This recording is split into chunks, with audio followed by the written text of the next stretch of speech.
Yep, gravity still works. We already talked about that if you watched the video on the scientific method.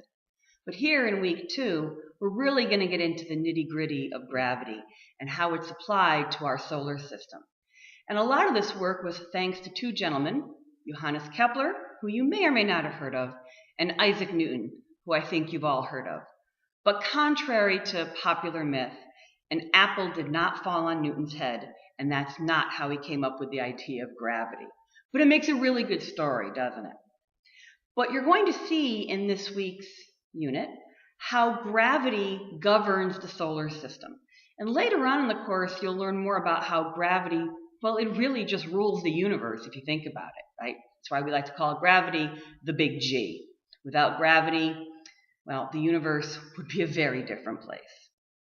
But besides talking about how we learned about gravity through Kepler and Newton and how they developed their laws of motion, we're going to return to the night sky.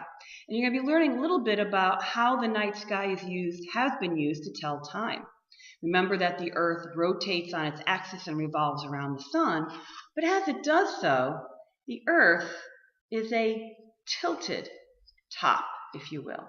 And as it orbits around the sun, you'll notice that it's always tilted to one side by 23.5 degrees. And that's going to be a very important property of the Earth because that's going to be what determines our seasons. Now, a lot of people have misconceptions about the seasons. So really take your time going over the material on seasons and see if you have any misconceptions that you're going to need to dislodge. Another thing that you're going to be learning about this week is the phases of the moon. And you might think, well, phases of the moon, I've heard about those forever. I learned about those in grade school. Well, that's true. But do you really understand the phases of the moon? That's another topic that people tend to have a lot of misconceptions about. And part of the problem is that the phases of the moon is a three-dimensional topic which relates to 3 bodies at the same time. It's sort of like juggling.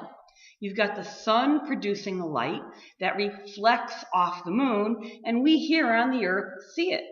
And as the moon orbits around the Earth, we're seeing the moon from all different angles. So even though the phases of the moon are something that everyone who looks up notices, to understand it, you really have to think in a 3-dimensional way. So once again, this is a topic that you probably want to spend a little bit of time going over. Make sure you watch the videos, make sure you look at the diagrams in the book, and of course, make sure you ask me if you have any questions. And related to phases of the moon are eclipses. And eclipses are another 3-body problem, if you will. The sun, the earth, and the moon all have to perfectly line up in just the right way to make an eclipse. And there are lunar eclipses as well as solar eclipses. And again, because this is a 3-dimensional topic, you might have to spend a little bit more time going over it to make sure that you truly understand it. And hopefully you will have seen a solar eclipse by the time you watch this video. Hopefully you will have viewed the Great American Eclipse on August 21st, 2017.